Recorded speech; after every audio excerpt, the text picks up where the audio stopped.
Life is a series of unscripted experiences that forge us into unique individuals. These are the experiences and stories of those who possess the will, beliefs, and fortitude required to overcome obstacles, pursue their passions, and achieve success. Welcome to the HawkCast with your host, AJ Hawk. I'm excited, guys. We have a very special guest tonight, Milwaukee, Wisconsin native, a guy that a lot of people I think are familiar with, the man, the myth, the legend, Mr. Kato Kaelin. Thanks for coming on. AJ, what's up, my friend? Oh, it's so good to be. I'm actually talking to you in a hotel room, and if you don't believe that, hey, it's a non-smoking room, and I know this show may be on fire. I love it. Perfect joke too, as someone comes in your room too, and it gets to hear it. Oh, and let me really quickly say that's my girlfriend, and we do very small amount of time here. I've been so busy, and she's a newscaster. She's the #1 newscaster in LA. So she took off. She couldn't get off for my birthday, so she's taking me on this trip. And part of the trip was she loves to golf now, so we went golfing all day today. Massages. She does everything for me. Honey, walk on me during the show. Watch this, AJ. Wow. Well, tell your girlfriend. It's terrific. I appreciate it. Yeah, and I said, you have to say out loud, thank her for this time, because she's a little bit upset we're not going to dinner right now. And I said, it's AJ. She knows I'm a fanatical Packer fan. She is a huge Minnesota Viking fan, but although she does the news in LA, but she's from Minnesota. Wow. Well, you tell her thank you very much. I really appreciate you giving up your time to come on here. I know you talk really highly of her on everything I've ever seen of that you do, man. You guys are in love. It's the real thing. Yeah, it's a great thing. Great thing. So I listened to you recently on Heather McDonald's podcast. Oh yeah, I haven't heard it. I did it live, but I guess with the podcast, I'm completely, it's incredible how many people have these podcasts that do great things. And I saw on yours, or I saw on your Twitter feed, I saw how much of an audience you have and how people love you. So honestly, I'm really honored to be on your show. Well, I appreciate it, man, because I see what's really weird about, I think, this whole connection and getting you on. I'm really excited to have you here. My wife and I, for some reason, we've been married almost 10 years now. We read every single OJ book, every single thing about the trial for some reason. I don't know why we were always intrigued by that, especially when we were first married before I had any kids. So when I told her I was having you on here, she was really pumped too. So you're infamous from back then, man, from 21 years ago now. Yeah, 21 years ago. And I was, yesterday I was with, Larry King, who's been my friend for 20 years. So Larry, that I told you recently that I just did this, it's meeting the relationships with Oprah. And the great thing is, AJ, is I've kept my relationships with these people. Normally it's kind of like a one and done, but I feel like I really connect with these people. I really enjoy them, and I think they enjoy me. So it's been, like I said, 20 years, and I'm sure in 20 years you and I would be going, hey, you remember that first podcast, Kato? Who knows? By then, man, I know you're hosting. You have the Sports Haters show. You have your clothing line, Slacker. You're doing all kind of things, man. Yeah, like I said, I'm pretty fortunate right now, and everything's kind of picking up now. I think the Slacker thing it has a lot to do, believe it or not, ancillary to you, because of my love for sports. And my best friend, who I host Sports Haters with, I'm going to tell you a really quick story. His name's Will Stump, and Will and I would go to games. And I don't know if you know, I became friends with a lot of the Packers, and I didn't see you at some of the events. So I stayed in touch with Driver Donald and did his golf event many, many times. So I stayed in touch with TJ Lang, who I just texted with your connection to it, and then Brady Popinja. Papinga, yeah, Brady, you just did his radio show. Yeah, so it's just all these connections, and I really feel I'm very passionate about the sport, and that's why I'm glad I can kind of pick your brain with certain things with the NFL. So, but anyways, all these connections, it's been sort of because of my passion, going to the games, and now I'm writing a show and doing a show with my best friend of over 38 years. Wow, is it a sports show? This is Sports Haters. It's the Sports Haters is basically we say it's real time with Bill Maher. If they'd ever had a baby with ESPN, it's our show. We're pushing the envelope until we get paper cuts athletically incorrect. Sounds. I've seen some clips of it. I've watched you. I forget what interview it was I was watching with you, where they followed you around. They showed a little bit of you doing some in studio work there. You seem to have a passion for it. That's for sure. Yeah. And the guy who one of the we work for Dish Network in LA, airs our show on TV and other cable companies around the country. But the owner, his name is Elkie David. He's also responsible for, if you ever seen the hologram, like with Tupac at Coachella, Jimmy Kimmel. Mm-hmm. So that's in our same building. We have all that going on. And the guy's an eccentric billionaire, and he does the craziest stunts. He had a guy streak at Obama's inauguration. He does all this very, very incredible stuff. I have a question for you, AJ.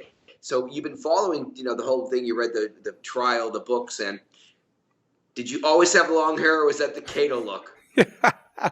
Well, that's the Bronco chase was in '94, so I was 10 years old, and then I watched a lot of the case. I saw you, and you had that sweet, the feathered, nice, natural. I'm assuming it was natural streaks, blonde on the stand. You when you hit the scene. So maybe there was subconsciously when I grew my hair out long. I had long hair for almost 10 years. I cut it a couple years ago. Yeah, maybe you probably did have something to do with it, Kato. Yeah, and I never had a lawyer in my life before. And the first day I was going to testify, I even said, "Can I wear number 50?" That's a good one. I know you're quick.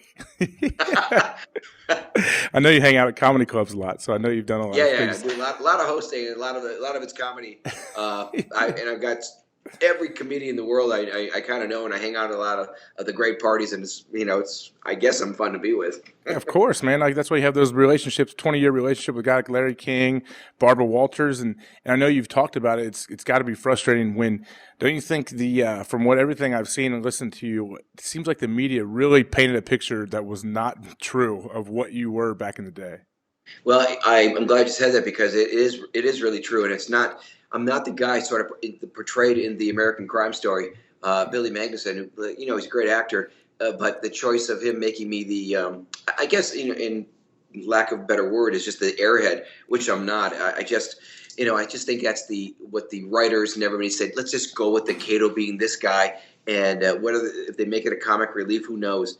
But that's not who I am. I've always been a hardworking guy, always trying to make ends meet, and 94, I was working in a very successful casting business, doing day part roles. As a matter of fact, when I came from Wisconsin, like I said, the first audition in my entire life was a Coke commercial, and I got a Coca-Cola spot on my very first audition. So I've been a Screen Actors Guild member for over 30-some years. I've been around a long time. You have, man. You look the same. You look the same as you did when you were wearing that suit that I see they're trying to auction off, and Scree act like you have something to do with it, too. Yeah, let me tell you about that. I'm glad you brought that up.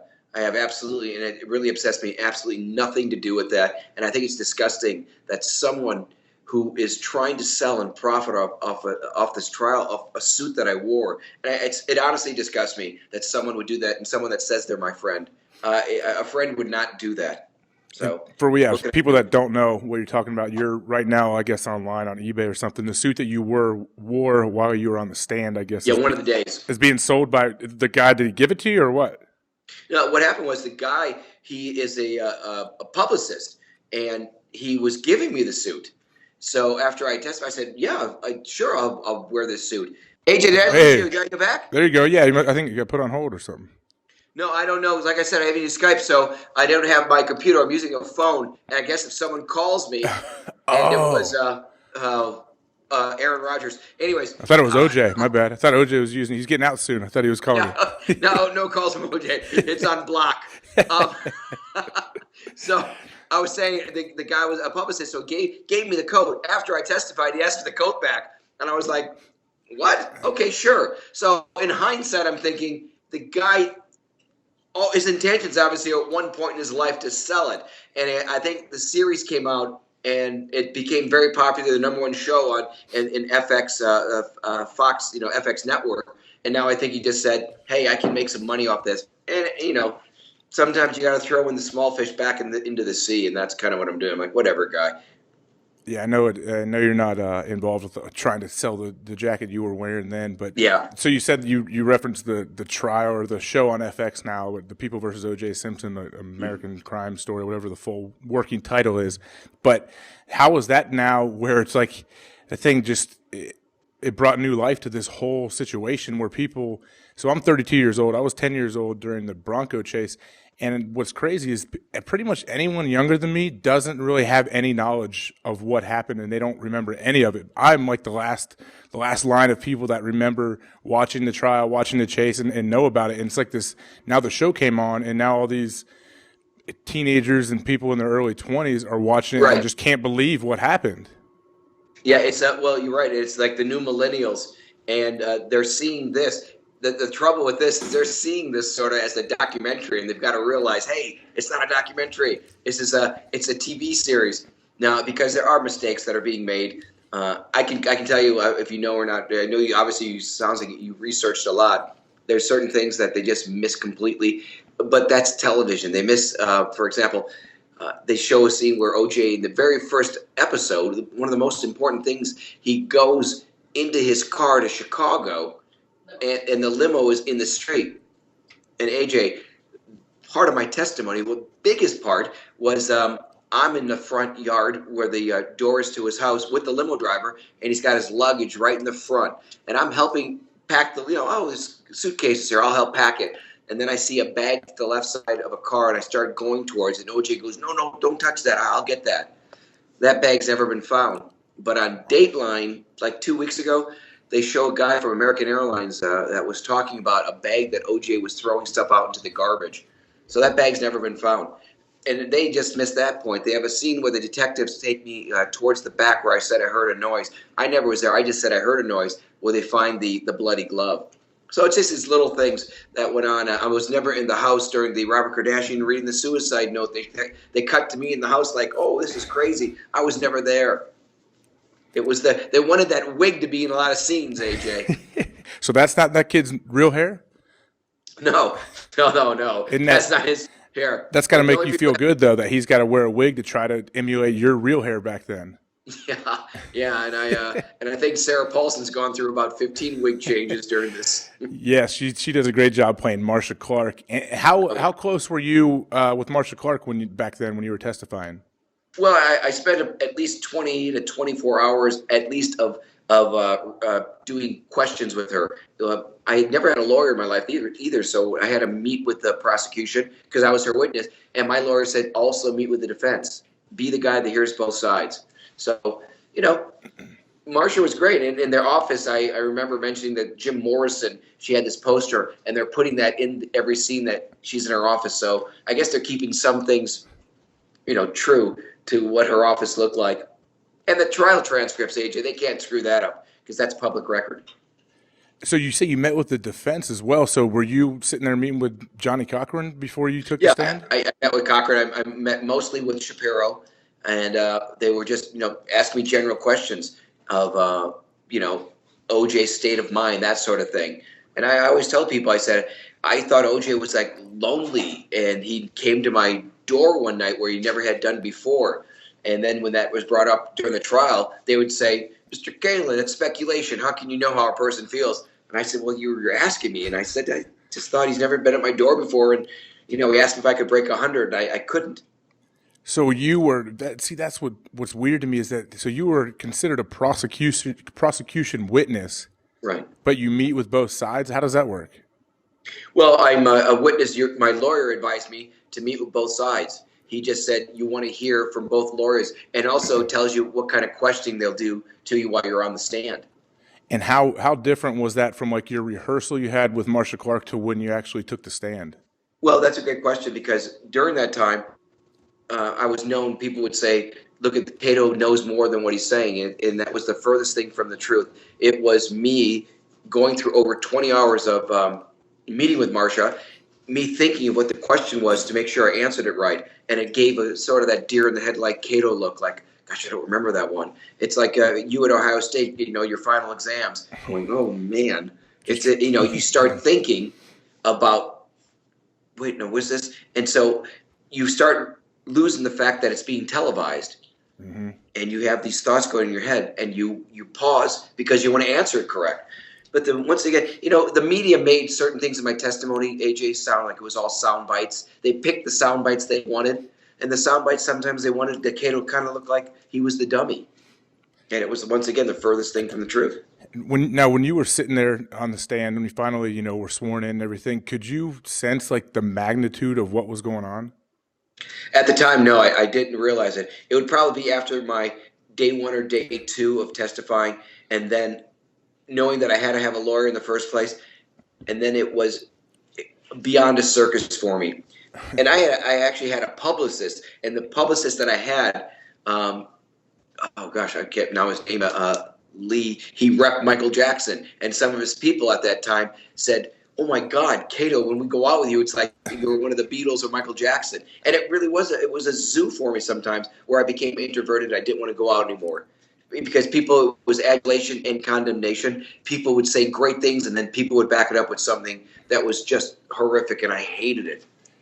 How did everything change? I always wondered after you took the stand that day one and you were finally there, bam, on the big stage, everyone's watching on TV. We all know it was basically like the first trial that turned into reality TV that people actually watched.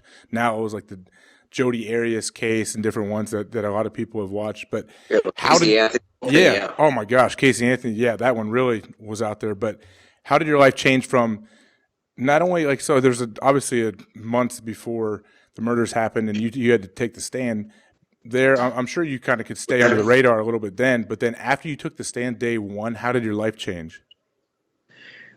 Well, my life changed only because everybody knew who I was, and I was this public figure. And the thing about me is I was accessible. Certain other people, detectives, aren't really accessible. The lawyers hid behind their office. I was accessible because I didn't have, I didn't go into an office. If people would see me in the street, I did a radio show. I'll never forget one day doing my radio show. I just drove my car, and this woman just got out of her car, and she started yelling at me like, "How could you say those things on the stand? How could you?" I'm going, "Oh my God." She basically attacked me. And I was like, it was devastating that I know that I could be harmed. It could be someone else at that time. I drive down the road another where I've got guys want to high five me. That was my life. And I'm not kidding. It was like, because the woman wanted to believe what she thought I knew, which I didn't. People wanted to believe certain things that I didn't know because they had it in their mind, something that they thought was true. They saw it. It was there. Honestly, I've said this before. It was in L.A. especially, but it was everybody's own soap opera. And it was. I was just a character. Did people think that you had part in them? Not only covered up. Did anyone think that you actually took part in the murders? Well, I think that people thought the association of Kato living there was sort of like, well, he must know a lot. But I always tell people, and the detectives that I became friends with also, is that there was the most investigated case in the history of any case in L.A. I think it was an incredible amount of almost every detective at one point worked on the Simpson case. And the last episode you see with the DNA, it's sort of a slam dunk that it was, I think OJ's guilty. I think everybody kind of does. Mm-hmm. But it was the way that Barry Schecht used his genius of him being a smart man. I mean, I'm not agreeing with him, but I'm saying that he knew how to make Dennis Fung look like, hey, this is all tainted. But, yeah, most investigated case. So, no, I believe that everybody kind of knew, and the detectives, that it was OJ. And you lived in the bungalow out back, and I know his daughter lived in one of the other bungalows. Like this property, yeah. the property it's on Rockingham sounds amazing. Yeah, no, it's a gigantic property with a pool, and her name was Arnell. Arnell would have certain function parties where she'd have parties with OJ's permission, and I was really never part of that. I just had my part, my bungalow. I didn't hang out with really nobody there. I had my own set of friends, but the kids that Justin and Sydney at that time, they just loved Kato. I was associated at AJ as being the babysitter. I never was. I was working. The thing it was that the kids kind of loved me, and they could, if they ever needed to be alone, you could trust Kato with their kids. Which is the greatest compliment you can give anybody. That and having a dog named after you. Was that the Kardashians that did that? No, Sydney and Justin named the dog Kato because it was the dog, the Akita. And I think that's like you said, I think it was sort of a compliment. Hold on. Come here, AJ. Come here, boy. I knew you were quick. We named our dog AJ. It took me, that's how dumb I am. Hair. It took me a second to get that. That was a good one. I like it. I love it. You know, AJ, you got to understand also that I am, like I said, a huge Packer fan and a fan of yours. I got to ask you a question, okay? Of course, yeah. What is it like now? You were on the Super Bowl team. Yeah. What is it like though when you guys like you lost to Seattle, when you do that and like the halftime you have 12 minutes, right? Yep. There's nothing really you can just set. What happens at the halftime to change everything? Can anything happen? See, that's a great question because people think like we're reinventing the wheel at halftime. No, you're not. First off, like you said, 12 minutes to get off the sidelines, in the locker room, try to meet, like you split up offensive and your offense is one end of the locker room, defense is on the other. You try to get in there, take a leak real quick, get a protein bar, and then it's basically time to go back out. And the coaches will maybe you'll meet with the defensive coordinator and he'll sit there and tell you like, hey, these are the kind of these are two or three of the plays that have kind of gashed us and have beaten us. Like this is all we got to do. We know how we can stop it. Bam, bam. Here maybe I'll stay out of this coverage on third down. Maybe I'll stay out of man coverage on third or whatever. Right. And it's like, all right, guys, let's, depending on how the game is going. And then there's no like sitting there and Al Pacino pump up speeches going on at halftime. Right. So, and that's it. And then the other question I have for you. So when you are on and you start the third quarter and you're losing your down, see that things are working, and one guy has the microphone. Is it Capers calling end the plays or McCarthy? See, there's offense. The quarterback has one, then one guy in the defense wears the speaker. So there's, in Green Bay, Dom sat up in the box, so he didn't call the plays directly into the helmet. He would radio down to Winston Moss, the linebacker coach, and he would give those. But then McCarthy would give the calls to Aaron though on the offense. Got it. Well, not you, or maybe he went back to it. Yeah, I think he did. He went back to it actually. Yeah, he gave the duties up for a little bit. It has to be tough to let go of that, I'm sure, for him too, because he had a lot of success. And then, so yeah, I think he took it back. Well, that's so great. 8 years. Well, that's true. And now the Bengals. So yeah, life is good for you. Oh yeah, man. I love your Ohio. home state, right? Yep. Yeah, I'm in Columbus right now, and I'm under 2 hours to Cincinnati, so it's like I don't even have to leave. I don't commute. We just rent a spot and then part of your life also is people that adore you, and you must get things. AJ, you got, and maybe you already have it. Like AJ, you should open a restaurant, a bar. Yeah, I do. I'm very lucky to meet some very like influential and really smart people that I try to learn from. But yeah, not restaurants and bars are usually don't work out for athletes because us athletes usually aren't the smartest people in the room, Kato. So but the thing is, you're right. Because Aaron had a thing with Ryan Braun that kind of bombed in Milwaukee, I think. Yeah, well, that's what Braun was lying to Aaron throughout the time. Was telling him he was clean and all this failed. If you remember, Ryan Braun failed a drug test. And he wasn't saying anything, and so then he appealed, he got off, and then bam, they came after him even harder, and failed. I knew something was up when I ordered the steak with it said a side of HGH. I went, what? That's only out in L.A., Kato. All those anti-aging clinics, no one ages out there. Look at you. Yeah, well, I don't do any of the clinic stuff, but I do a juicer pretty much every day with the kale, and I do that crazy stuff. Well, yeah, that's what you guys do out there. I was just out in L.A.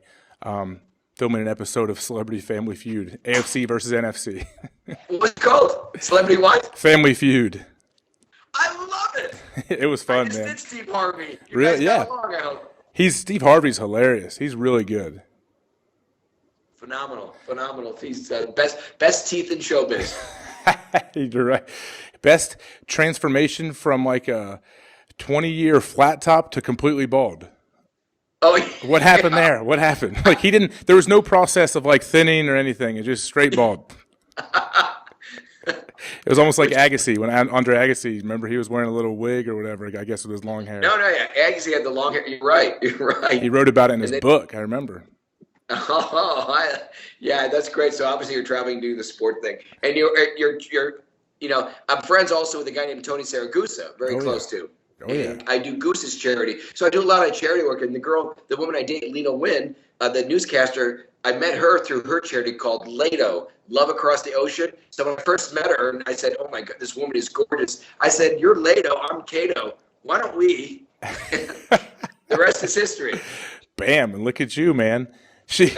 So she was a media member. How did you feel when you first got together? Like, weren't you kind of guarded towards the media?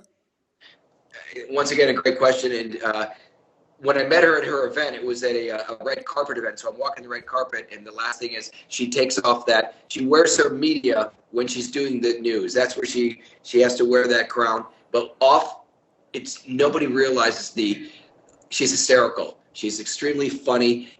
And at one point, she said, she wrote something one time in a speech. She's here. I'm trying to think of the exact words. But she said that, we got it wrong. We really don't know who Kato is. And it sort of melted my heart because she did this speech in front of journalists. And she always is kind of professing that he's a good guy and we just got this guy wrong. And she's upset that they're portraying me wrong in the American Crime Story also.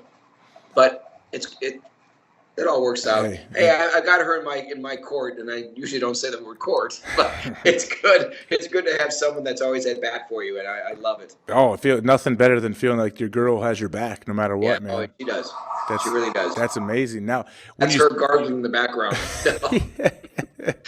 She's making coffee. We love it. I love it, man. That's awesome. Did you ever? I wonder if you've ever heard the rumor or conspiracy that you were living in the back of OJ's, that you were like OJ's drug guy, that you bought his drugs for him. That's this is stuff that would happen during the trial. If you remember, there were all these shows called Hard Copy, Current Affairs, and there was this guy who would be in a silhouette saying that Kato was this guy. I went nuts, and my mom has passed away. She would start bawling. And I can say to you on your show to this day, I have never done a drug in my life, and I have friends that smoke pot all the time. I'm not the guy that does that, and I don't judge them. So on the record here, never did that in my life. It would be a heinous thing for me to ever sell anything and be this drug dealer that was said. I said to my lawyer, whoever this person is, not only do I want a lawsuit, I wanted him to confront. I want to confront this person who's making it up. So when this was going on, I understand that, if my memory serves me right, he was from some tabloid show. It was all made up. And the point is this, that they don't care. Their agenda is different. They're there to get a rating, and they paint a horrible picture of me. And it was so defaming to me, and it was a thing that made me feel god-awful because it was something that I held true to myself, that I never did those things. And here was this guy on a silhouette screen saying these things for those years. And then finally, coming out that it's not true. But the court of public opinion, it was too late. It doesn't matter. All it takes is like just one headline or one story, and then all of a sudden it like spreads like wildfire. Because I remember hearing that like that theory, like, well, what's Kato doing? Why was he living in the back of OJ's house? And then it's like, oh, OJ can't be seen like buying drugs himself, so this guy just lived there, and OJ let him live there rent free, and he was like his drug guy, so he would give him to OJ or whatever. See, and to hear you say that which means that it goes to someone else and to someone else. And then people go, yeah. And then exactly.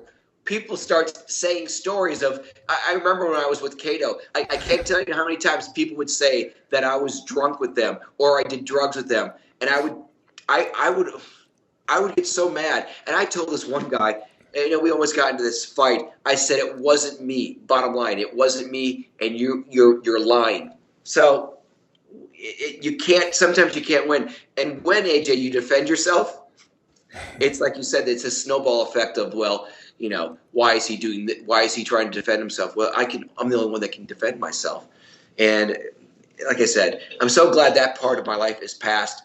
And once again, like you said, if I did drugs or anything back then, I probably look like I was 90 now. Yeah. So. I mean, you're, that's one of those things where I think, man, that where all the OJ case had to make all these shows like take off, the hard copy, inside edition, whatever it is, almost like the tabloid world. Wasn't it Larry King who said you're the first reality star? Yeah, Larry King said that, and not only the actual court itself started burden of proof on CNN. It started actual networks. It started court TV. It was the trial itself was $1 billion industry. It also spurred this movie that's making billions for the FX network. And I had said in different articles, I'm writing for the New York Daily News. I don't know if you know that. I'll send you links to those. But I said this is the only time that crime does pay. Man, and like who was it? Ron Goldman's dad, I think. It is pretty sad when you think about it. So Ron Goldman and Nicole Brown Simpson, whatever, they were both brutally murdered, and there wasn't any other suspects. So that's what's crazy to me throughout this whole trial. When you're watching the show too, you're like, they weren't looking for anybody else. Like, there's one dude with blood everywhere, but they're like, the Ron Goldman, I feel like, gets left in the dust where people don't really mention him too much. No, and it's not. And I think that's also what Fred has said, that he's and Kim Goldman have done many shows with, and they're terrific people. And he's right when he says that he thinks it's disgusting that the show is about his son had been murdered, and they never contacted him, and they never contacted the Browns either. So it's sort of messed up. Once again, so many people are like want to be involved with this trial, and it's still. And I think it's popular that people want to do what the prosecution couldn't do. They want to prove of who done it, and they all become Murder, She Wrote people or Clue or Columbos, and that's what they do. They're trying to figure out themselves. I had a guy, he's a author and a famous detective. His name was William Deere. He wanted to meet with me to prove that he thought Jason did it. So the oldest son. Yeah, his son. He has a book out you can buy. I think I read that one too, Kato. Yeah. What's it called? I think it's called OJ's Guilty but Not of Murder. Yep. He said he took the fall for his son. Yeah, and once again, I just think, like I said, so many detectives on this case, and these detectives are smart people, and also everything collected. There was never any suspect but OJ. Man, that's what's unbelievable. When you watch the series back, you remember. Like, even the chase, the very first episode when they show the whole Bronco chase, I'm like, this really happened? Are you kidding me? This dude drove down on whatever they call it, a slow speed chase, I forget what the term was. And and everyone's out there cheering for him and he's pumped. And was OJ really, was that like depicted right? Was he really in the backseat with a gun, like threatening suicide? Yeah, that's what they said. According to what was said from OJ Kaelin, that he had a gun and he was threatening suicide. So that part, I believe, is not embellished. The dialogue, I'm sure that's embellished of what he was saying with the conversation with him and AC. But they found a gun that was pointed at his head, because I think Kaelin does say that on air while the whole chase was going on. Now, you actually have chased a slow white Bronco. What do you think of Peyton Manning? You got to be your brain, man. How old are you now? I'm 57. You have no CTE. You didn't get dinged in the head at all growing up as a kid, did you? You know what? I came out to California to become a pro baseball player. Ooh. I was the starting quarterback at my high school.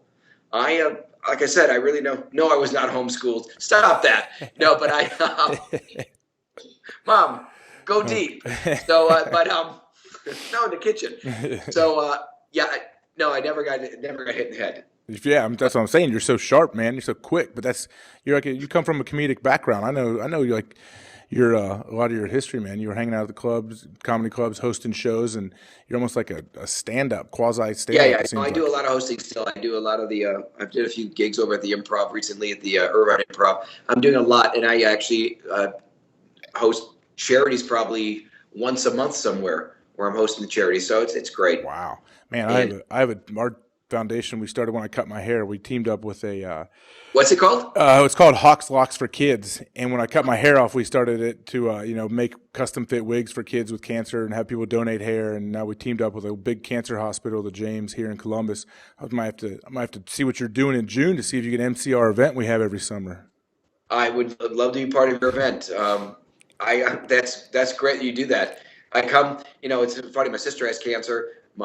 So she's very much involved. She lost her son in the Iraq War, and then I have a brother who's got cancer. So I'm very familiar in all these causes that I do, and I love doing stuff like that. So she has a golf tournament for he was a Marine, so she does his golf tournament in I think she usually does it in August or so. So I always try to like I said, make it out to Green Bay. I always try to go on the road with the team. And TJ just told me, TJ Lang on the offensive line just said, please, Kato, you better come to a game this year. So I'm at games. It's up to the schedule. You know what that's like. But I want to be on the sidelines. They would let you on the sidelines, man.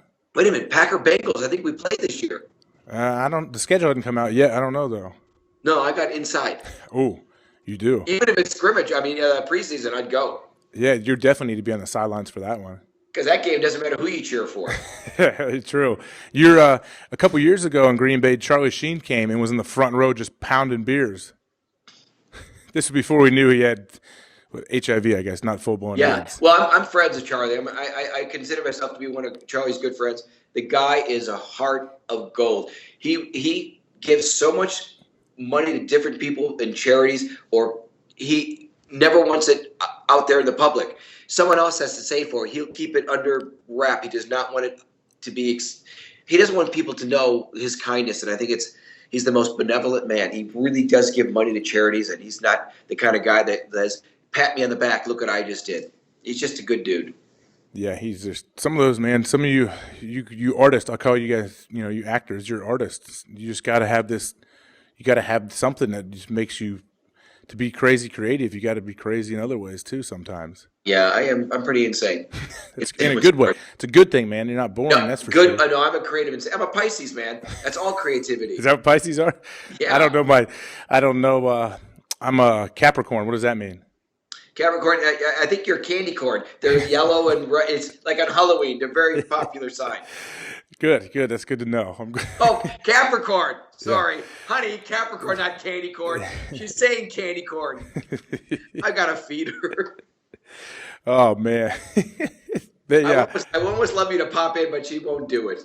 Just to have her face and say hi to you. Oh, man. Mm-hmm. I know she's big time out in L.A. for sure. Do you know Lena? I know of her from seeing stuff that you've done. I know, and you've mentioned it about her. I know she's won Emmys and everything. I mean, LA is a gigantic market, so that's a huge gig even having that job.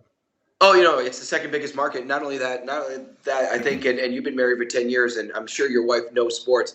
It's really cool when you have the same interest of in relationship, because she said, let's go golfing. And it was just new because I took her to a few charities. She's a natural, just honest to God, natural. And then she loves playing poker. She's Asian. Wow. She's good at that. So shared interest, man. That's good. That's why you guys have been together. That's why you're going to make it. I feel good about that. Yeah, I went out 20 years, but how do you? Oh my God, you mentioned Rob Kardashian earlier. Like, how do you feel about them shoehorning the hell out of the Kardashians into that series? I actually wrote about that in these articles. It's so funny that their FXers already thinking they were not a very big part of this. They were no part of it. The father was. Then they got their photo, but they became famous through the trial. Now FX is, they know how many Twitter followers the Kardashians have. They're not stupid. They're thinking with the millennials, well, the Kardashians are in this as young girls. Yeah. And Rob Kardashian, I don't even remember Rob Kardashian. When I lived at the Gretna Green estate, they were all friends with Sydney and Justin. It was Kim, Chloe, and Courtney.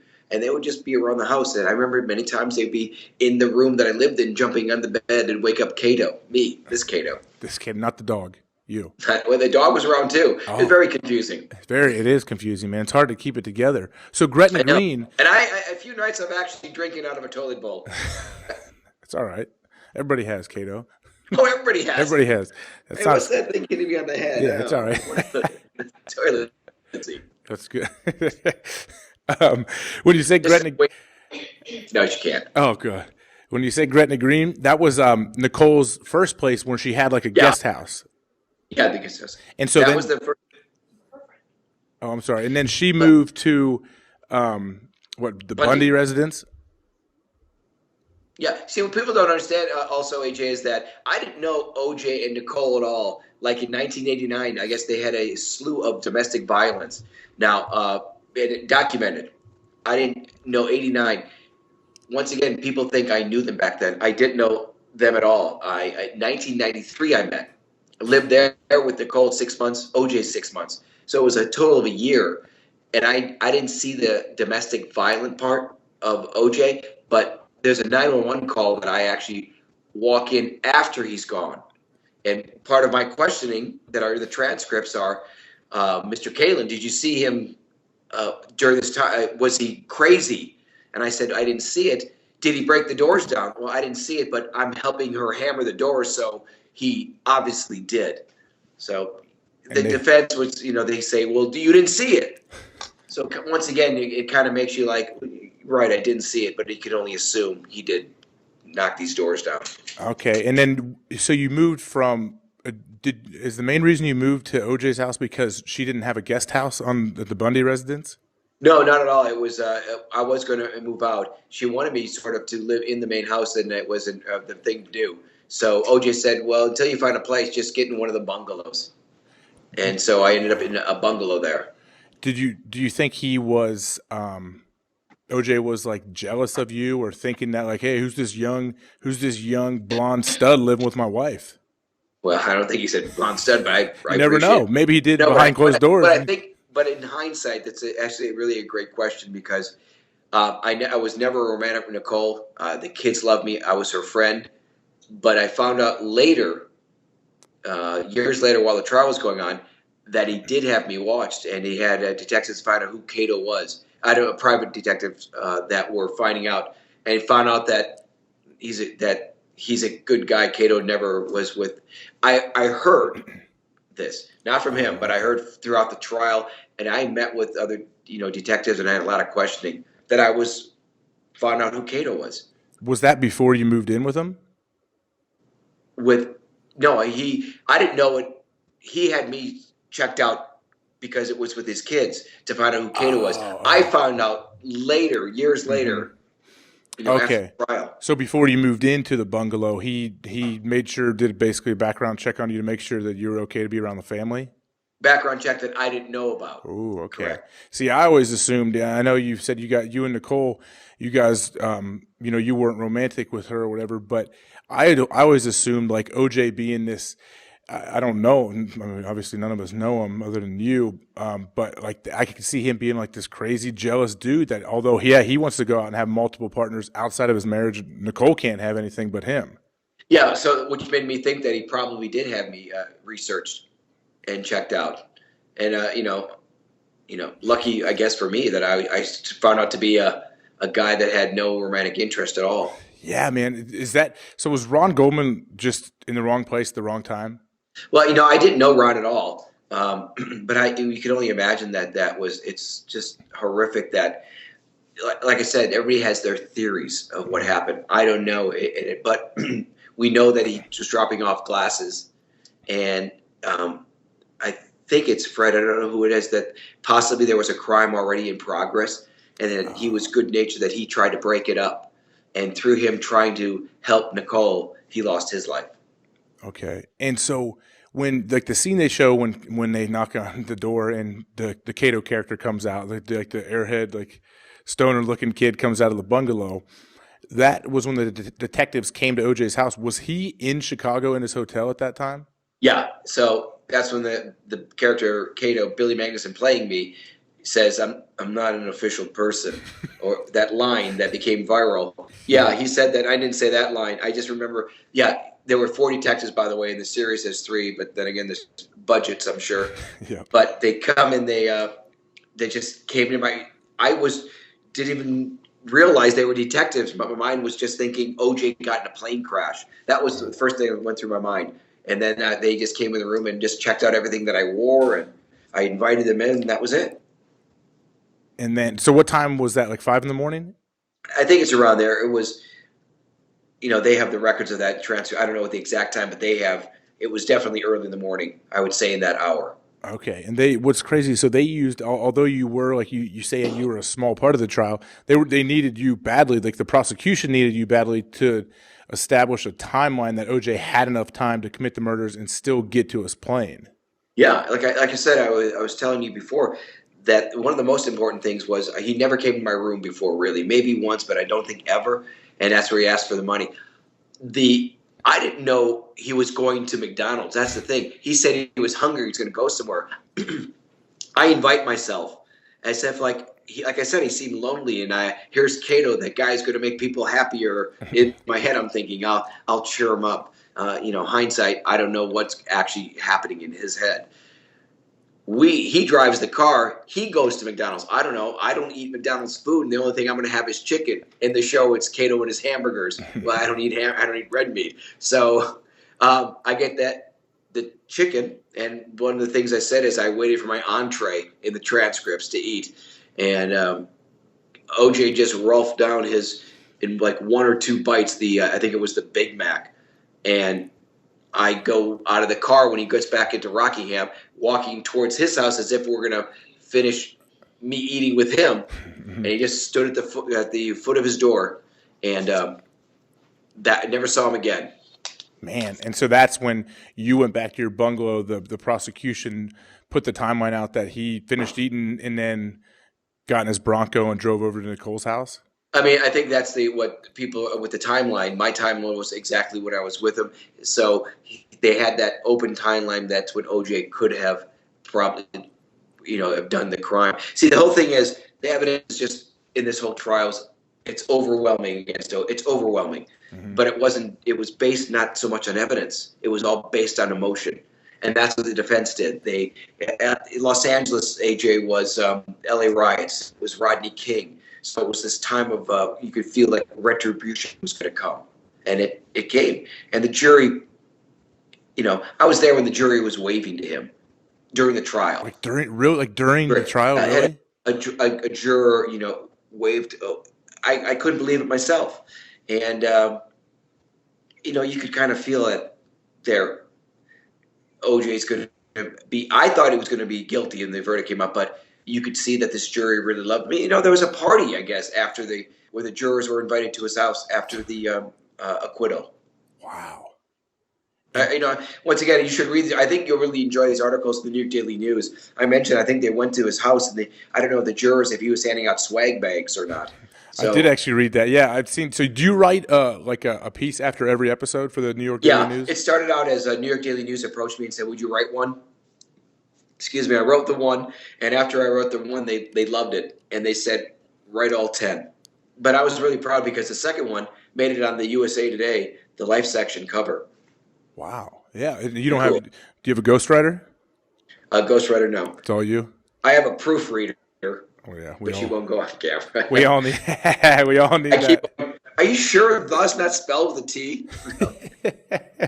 We all need that, man. My wife does the same for me, so it's good. Even on a text, comma here, or what do you think? Semicolon. So yeah, we all need that help for. What I like about the writing is that certain episodes I can go back and tell my experience of exactly what happened and what's right and what's wrong, and what my feeling was, being on the stand for 6 days, or being down in the courthouse that I was there actually much longer than that. And so people don't understand, certain things that would happen is that you don't just show up. You're there for a while. You're going through, you're on hold basically for your life. So when you're on hold, so you're just, I heard you say something, you're sitting in like a tiny, almost like a jail cell of a room. Well, it was like a closet. There weren't bars and food being slid under my door. What are they waiting because you could possibly get called that day, or exactly. Maybe they just went? You're waiting. You're on call. You're waiting. In some testimony, sometimes there'll be a sidebar. Next thing you know, it's postponed for that day because something happened. A juror, the last episode was these jurors that had domestic violence against them themselves. Then they got to get the alternate. So the big part of it was the trial. So many times people thought it was going to be a hung jury and retried, and another year or two waiting for it. Ooh.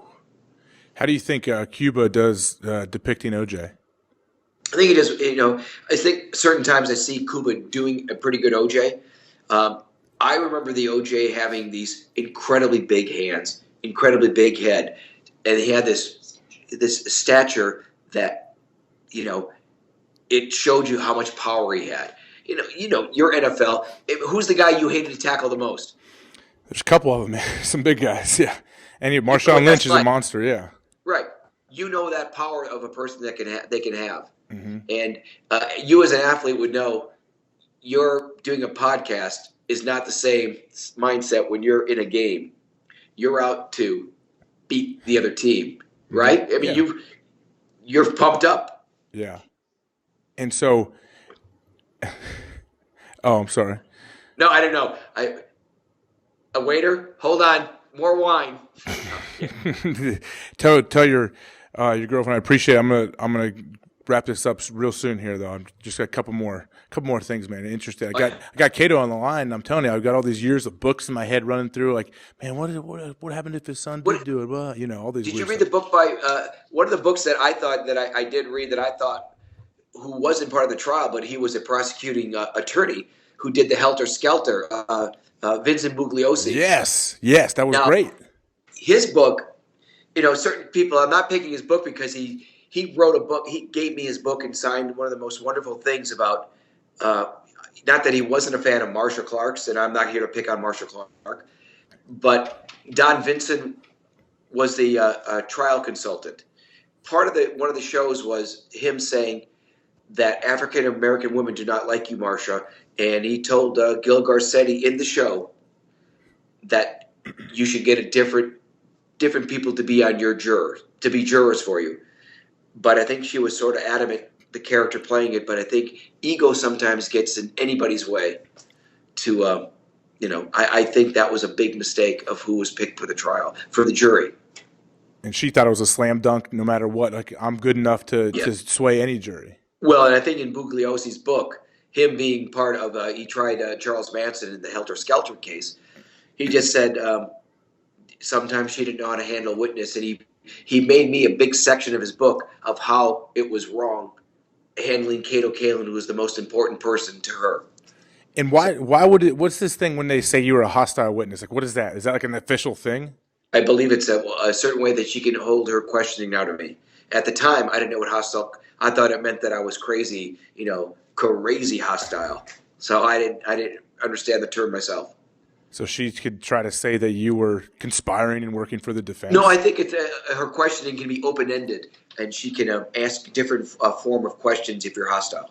Okay. And I think since I was her witness, it opens up a different form of questioning for her. All right. And did you you've mentioned that you were like they sequestered you, whatever that means, but you still stayed at home though after you testified. You drove home to your normal place? Yeah, I did. When you're sequestered as a jury, your jurors are put in seclusion with no TV, and they're under deputy. Terrible, man. It sounds horrible. Mine was, I was asked and sworn in not to watch, and I honored that. That's nuts for me to think about that. You were a big part of the trial, and then you got to go home and not watch things when every single channel has all the talking heads giving their theories. And another part people don't realize, I had a daughter, and my daughter is, I think, your age almost, and it was tough on her because I'd go to pick her up at school, or if we watched, she always wanted to go out and do things. She saw some of the people with condemnation and adulation about how cool it was, or, oh my God, Dad, I heard that guy, he just said you're the biggest ass in the world. Jeez. So I didn't like her hearing, but she has a sense of humor that she could play it off, but still she heard some really terrible things. And, it was tough to be watching Blockbuster Curly Sue about 20 times. It was whatever she wanted. And yeah, man, that is nuts to think you had a young daughter at the time too, while all of this was going on. I mean, it just seems it's nuts to me to think that you drove home. Like, okay, so where was home then? You obviously not Rockingham after this. Well, at first I stayed with some buddies, and then after that I got a place almost like a hotel, like in Beverly Hills. And then I moved out when I saw one of the tabloids had pictures of me where I lived, and that was another tough part, is that there were always pictures of me where I was at. Or, they showed exactly where I lived. I had notes constantly under my door. And I mentioned one time a guy who was a lot like the film Seven, had the same handwriting as the Kevin Spacey character. Ooh. It's bizarre. It's bizarre because you become this public figure, and you're, like I said, I was so accessible that you never know how, like John Lennon was shot. You just never know when something crazy will happen. Oh man, I don't know either side, like how that works. Can you imagine if Twitter was around when you were on the stand? Twitter, Facebook, and all that, it'd be insane. You wouldn't be able to move. Like, I mean, you'd be stuck in your home as a prisoner, probably. Yeah. Well, I don't know. Hopefully, I have someone with me. Yeah, of course. Yeah. Now, they made a big part in the series about it, how Darden made OJ try on the gloves. Were you able to watch that live, or were you in the courtroom for that? No, I wasn't. I wasn't there. That came. I think I saw that much later. But I remember, obviously, that was a huge news story. The line that I think Marcia Clark says, "If that lost our case, we never had the case in the first place." I think that was a big gaffe. Obviously, a huge gaffe in the prosecution. But there are many gaffes. Many. There couldn't have been more evidence, blood, different things against OJ, I feel like. Well, I think so, but I think part of the arguments detectives, according to Tom Lang on Dateline, is the evidence that prosecution didn't use, and that really upset them. Okay. What was the glove behind your bungalow? Is that where they found it? Yeah. One there and one at the crime scene on Bundy. So what's the theory, or what was the prosecution's theory about the gloves? Did he lose one at the crime scene and not realize I think that was the theory the detective said. And the way they got out of it, I think, with the glove, it was contaminated because I think one of the detectives took it home or something. I forget, but that's how they made the bloody glove not important. Okay, and the defense, all they have to do is give a little bit of doubt, like as they show pretty well in the series. That throughout, like I said, it was really on emotions. And Johnny Cochran knew how to play the race card. Yeah. That's what it came to. It really is true. You saw the division of black and white when they did the verdict, and and Martin versus Seinfeld, right? The VHS, the Blockbuster. Were they trying to figure out what to watch? Yeah, that's true. I said that, and I said Blockbuster. Remember Blockbuster, right? The company that's $3 billion in debt, not including late fees. Hey, I remember Blockbuster. No one younger than me does. That's another thing. Yeah, Blockbuster. No, I think there's like one open. That's just for a place for homeless people to go when it's raining. The millennials don't know about that, Kato. We do. I know. We know. I'm doing it for you because I know you appreciate it. We know about that. They're sitting in their safe space, or safe place, right? Don't you have a safe space now or something? I ask you, AJ, when it's time, when I do my a Skype or however I do it, you promise you to do Sports Haters. I'd love to, man. Of course I'd come on. It'd be awesome. I'd love to talk sports with you. I appreciate you talking all this with me. I feel almost bad making you rehash all the stuff you've been talking about forever. Honey, this is your cue to throw a glass at me.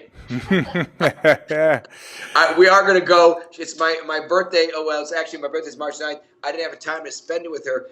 I have all your info, but I wanted to mention, if you're coming to L.A., you have all my info. I'll give you all the personal line, phone and all that, because if obviously you don't start workouts till July, right? Yeah, I mean, we started off-season stuff in April, but it's not like full lockdown like training camp. Well, are you coming to LA with your wife or anything anytime soon? We probably will within sometime, at least in the spring or summer. We get out there a decent amount. So yeah. Well, I'm inviting you for myself and Lena. Come down to her CBS station, take the quick tour. That'd be great, man. Something to eat on her break. Yeah, tell Lena my wife actually majored in like radio broadcasting at Cal State LA. So I'm sure my wife knows who she is. Oh, is she a broadcaster now? Oh, no. She did it for a while, and then she was going to do like sports stuff, and then she said I don't think women should be doing sports, so no. She said that herself? Yeah.